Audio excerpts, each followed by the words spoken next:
Hello friends, आज हम बात करेंगे कॉन्स्टिट्यूशन के लेक्चर पर।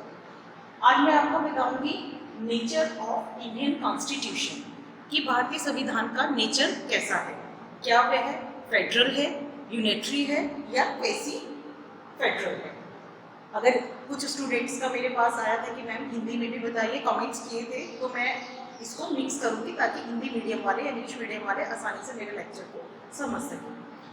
तो आज हम संविधान की प्रकृति के बारे में बताएंगे कि संघात्मक है, एकात्मक है या अर्धसंघात्मक है।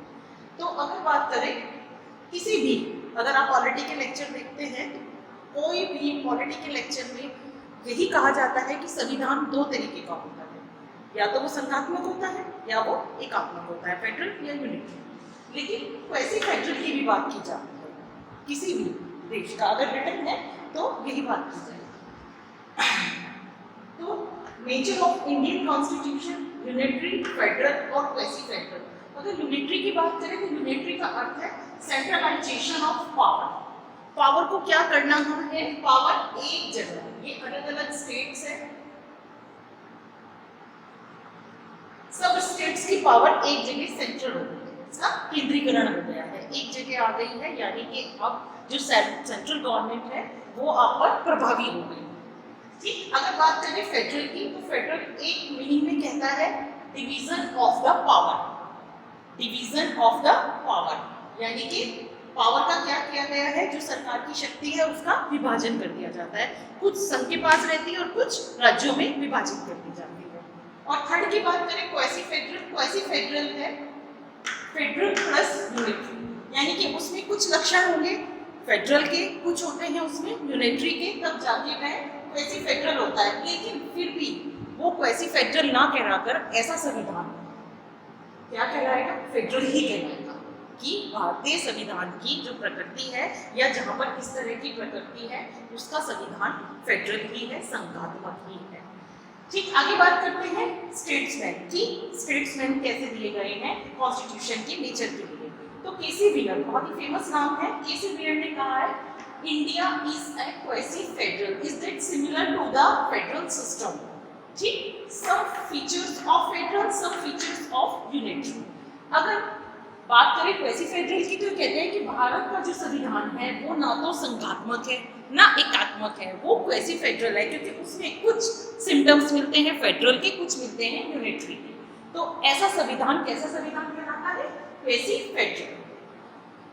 डॉक्टर अंबेडकर जी ने कहा है कि according to situation, according to time period, ये क्या होता है, ये चेंज हो जाता है, इसकी फॉर्म चेंज हो जाती है संघात्मक और एकात्मक के रूप में, फेडरल और यूनिटरी। लेकिन मोस्टली ये क्या रहता है, मोस्टली ये संघात्मक रहता है। सिचुएशन की बात करें या समय अनुसार करें, अगर यहाँ पर समय अनुसार शब्द दिया है तो मान लीजिए आपात, इमरजेंसी। इमरजेंसी है तो ये क्या है, परिस्थिति आ गई या ऐसा समय आ गया है कि अब हमें इसे एकात्मक करना पड़ेगा, संघात्मक से एकात्मक में चेंज करना पड़ेगा, कन्वर्ट करना पड़ेगा। एक केस है, बहुत ही फेमस केस है, सभी लॉ के स्टूडेंट जानते होंगे ज्यादातर, SR बॉम्बे। SR बॉम्बे के केस में कहा गया, सुप्रीम कोर्ट ने ऑर्डर दिया कि जो भारतीय संविधान है उसकी प्रकृति कैसी है, फेडरल है, टोटली फेडरल है। हाँ वो ले लेता है लेकिन according to situation, according to जैसी भी परिस्थिति आई उसके अकॉर्डिंग वो अपनी फॉर्म चेंज कर देता है। लेकिन मोस्टली वो क्या है, वो फेडरल कॉन्स्टिट्यूशन। ठीक, अब हम इसमें देखते हैं कि फेडरल को और यूनिटरी के ऐसे कौन से फीचर्स हैं, ऐसी कौन सी इसेंशियल्स एलिमेंट है जो हमें ये बताते हैं कि भारतीय संविधान फेडरल है या भारतीय संविधान यूनिटरी है। तो सबसे पहले अगर हम बात करें तो हम करेंगे फेडरल कॉन्स्टिट्यूशन कि वो कौन से कॉन्स्टिट्यूशन में ऐसे फीचर्स है या कॉन्स्टिट्यूशन में ऐसी कौन सी प्रोविजन है जिसके कारण हम इसको क्या कहते हैं, फेडरल, इसकी प्रकृति को या इसके नेचर को फेडरल कहते हैं। तो सबसे पहले हम बात करेंगे सुपरमेसी ऑफ लॉ। सुपरमेसी यानी कि सर्वोच्चता, संविधान की सर्वोच्चता या लॉ। लॉ जो टर्म है, लॉ टर्म क्या है, लॉ को हम पहले समझना पड़ेगा कि जी सुपरमेसी ऑफ लॉ का है। सुपरमेसी तो हम समझ गए कि संविधान है, लेकिन लॉ क्या है, सबसे पहले हमें इसको डिफाइन करना पड़ेगा।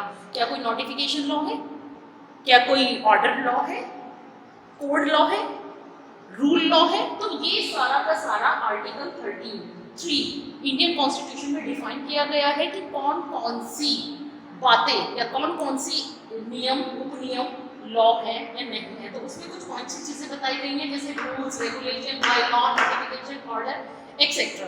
तो लॉ वो सारी चीजें हैं जो आर्टिकल 13(3) में डिफाइन की गई है। अब सुपरमेसी कैसे है, लॉ पर सुपरमेसी कैसे है, क्योंकि ये सारी की सारी 13(3) कंट्रोल्ड बाय कॉन्स्टिट्यूशन। किसके नियंत्रण में है, कॉन्स्टिट्यूशन के नियंत्रण में है। क्योंकि अगर कॉन्स्टिट्यूशन ही तो बता रहा है कि 13(3) में ये चीजें लॉ है, तो किसकी सुपरमेसी हो गई लॉ पर, कॉन्स्टिट्यूशन की। तो ये क्या करता है, कंट्रोल करता है। तो इस हिसाब से ये क्या है हमारा फेडरल।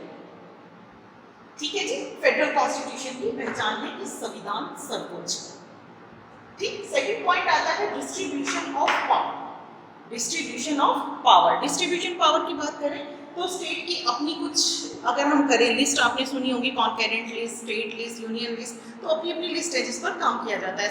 और डिस्ट्रीब्यूशन ऑफ पावर कैसे होगा, अगर आप संविधान के आर्टिकल 248 में जाएंगे तो वहाँ आपको पता चलेगा कि राज्य सरकार क्या काम करेगी और केंद्र सरकार क्या काम करेगी। दोनों के इनके आपसी इंटर रिलेशन है कि किसको किस तरह का डिस्ट्रीब्यूशन किया जाएगा।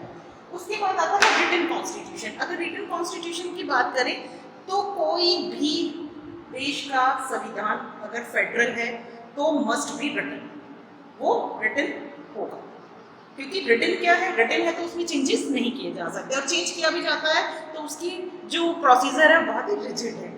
ठीक, तो इसलिए रिटन कॉन्स्टिट्यूशन भी एक इसका इसेंशियल फीचर्स है फेडरल कॉन्स्टिट्यूशन का। बात हो रही थी फीचर्स की, तो इसका जो रिटन कॉन्स्टिट्यूशन है, रिटन कॉन्स्टिट्यूशन होगा वो फेडरल की एक, जिस देश का संविधान की प्रकृति फेडरल है वहाँ रिटन कॉन्स्टिट्यूशन होगा। रिटन कॉन्स्टिट्यूशन क्यों, क्योंकि वो रिजिड होता है।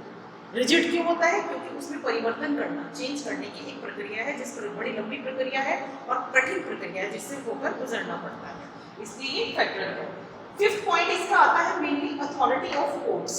बहुत इंपॉर्टेंट पॉइंट है अथॉरिटी ऑफ कोर्ट्स, या legal system of Indian constitution भी आप कह सकते हैं। ये कैसा होना चाहिए, फेडरल कॉन्स्टिट्यूशन के लिए फ्री होना चाहिए, ये बिल्कुल इंडिपेंडेंट होना चाहिए, फ्री होना चाहिए। अगर फ्री की बात करें तो आर्टिकल 32 में अगर आप जाएंगे तो उसमें साफ साफ कहा है कि पार्लियामेंट ऐसी कोई लॉ नहीं बनाएगा या स्टेट ऐसी कोई लॉ नहीं बनाएगा जो हमारे फंडामेंटल राइट का क्या करती है, वायलेशन करती है, उसे वॉइड करती है या उसे कम करती है। इस तरह की कोई लॉ नहीं बनाएगा, तो इसको यहाँ पर फ्री है ये। लेकिन ये कॉन्स्टिट्यूशन में इसको पावर, तो सुपरवीसी तो आपको पता ही चल रही है कि सुपरवीसी कहाँ से मिल रही है, कि इनको सबको ये अथॉरिटी कहाँ से मिल रही है, सुपरवीसी से। सुपरवीसी मीन्स कॉन्स्टिट्यूशन से। ठीक, अब अथॉरिटी ऑफ कोर्ट्स है, तो ये क्या करता है, सेंट्रल और स्टेट में क्या हुआ है, डिवीजन ऑफ पावर, इसका डिस्ट्रीब्यूशन किया गया है।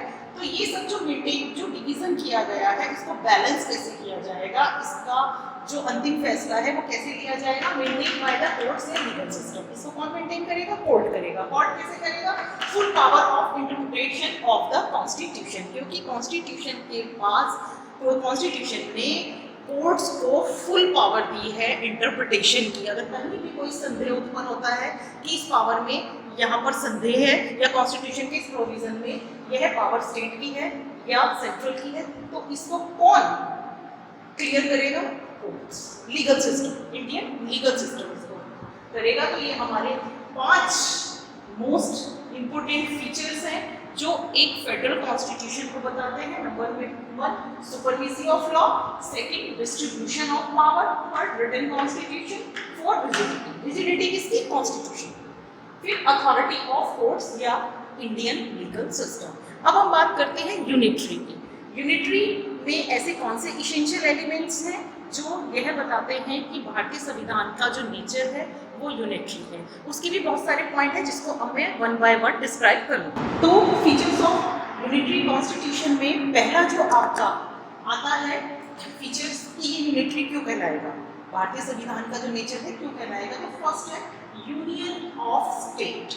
अगर भारतीय संविधान के अंदर बहुत सारे अनुच्छेद दिए गए हैं, जो इसका पहला अनुच्छेद है आर्टिकल 1, वो बिल्कुल साफ साफ कहता है कि Bharat that is India, that is union. तो वहाँ पर कहीं भी फेडरेशन वर्ड का कहीं भी यूज नहीं हुआ है। किस वर्ड का यूज हुआ है, यूनियन का। तो जब वहाँ पर यह स्टैब्लिश है तो इससे यह प्रदर्शित होता है, यह दिखता है कि जो इसकी प्रकृति है वो कैसी है, वो यूनिटरी है, इसकी प्रकृति यूनिटरी है। उसके आर्टिकल फर्स्ट में कहा गया है।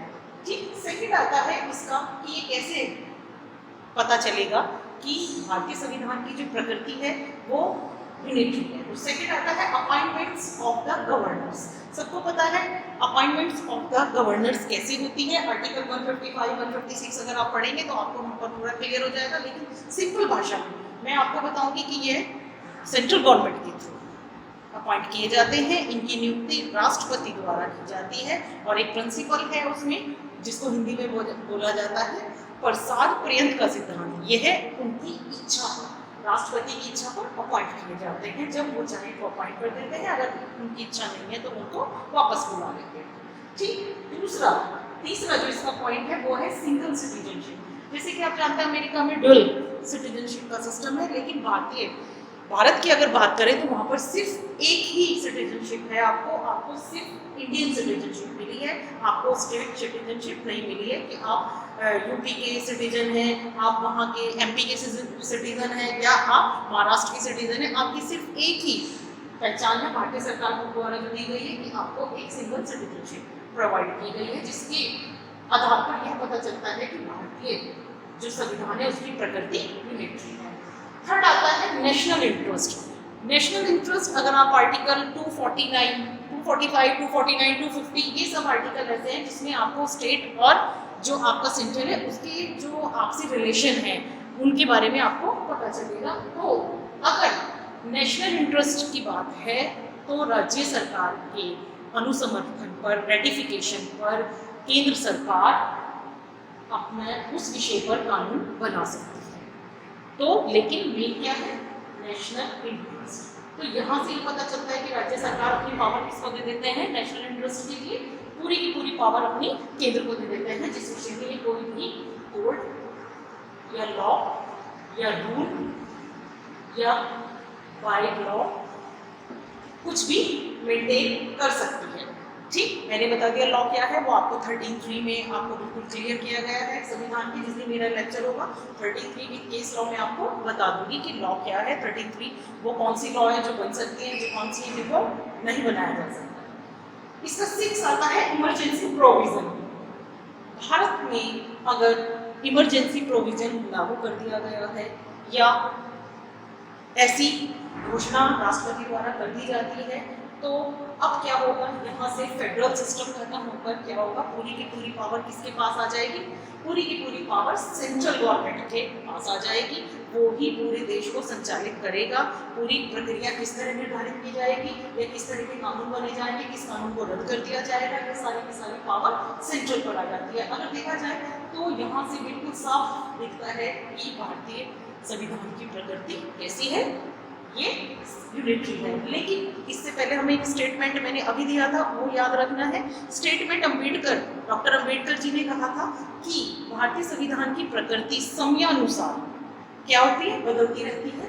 ये कभी यूनिटरी होती है, कभी फेडरल होती है। तो ये सब कुछ सिचुएशनल है, लेकिन ये परमानेंसी है, तो इसलिए इसको कैसे फेडरल भी कहा जा सकता है।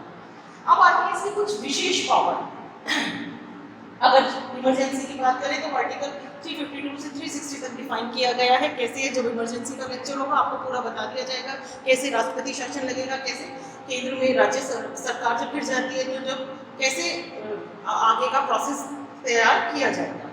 उसके बाद आती है कुछ गवर्नमेंट को प्रिविलेज पावर है, जिसको आप रेसिड्यूरी पावर्स भी कह सकते हैं। जैसे भारत में कभी कभी कुछ ऐसी एक्टिविटीज हो जाती हैं जिनको कंट्रोल करने के लिए विशेष लॉ बनानी पड़ती है, और वो सारा काम किसका है, वो सेंट्रल गवर्नमेंट का है। जैसे आपने सुना होगा पोटा एक्ट बना था, ठीक है, प्रिवेंशन ऑफ टेररिज्म एक्ट ये आया था आपका, टाडा आया था आपका, ये 1987 में एक और एक्ट आया था। तो ये सारी की सारी पावर्स किसको है, ये फेडरल यानी कि स्टेट को नहीं है, ये पावर किसको दी गई है, ये यूनियन को, यानी कि ये पावर दी गई है सेंट्रल गवर्नमेंट को। तो ये क्या दिखा रही है, ये दिखा रही है कि भारत की संविधान की जो प्रकृति है वो कैसी है, वो यूनिटरी है। तो इसी के साथ मैंने बहुत आसान तरीके से आपको समझाने का प्रयास किया है। आशा करती हूँ आपको ये लेक्चर अच्छा लगा होगा। नेक्स्ट लेक्चर मेरा जल्दी ही आएगा। आपसे आप इसे बस लाइक कीजिए, सब्सक्राइब कीजिए। Thank you.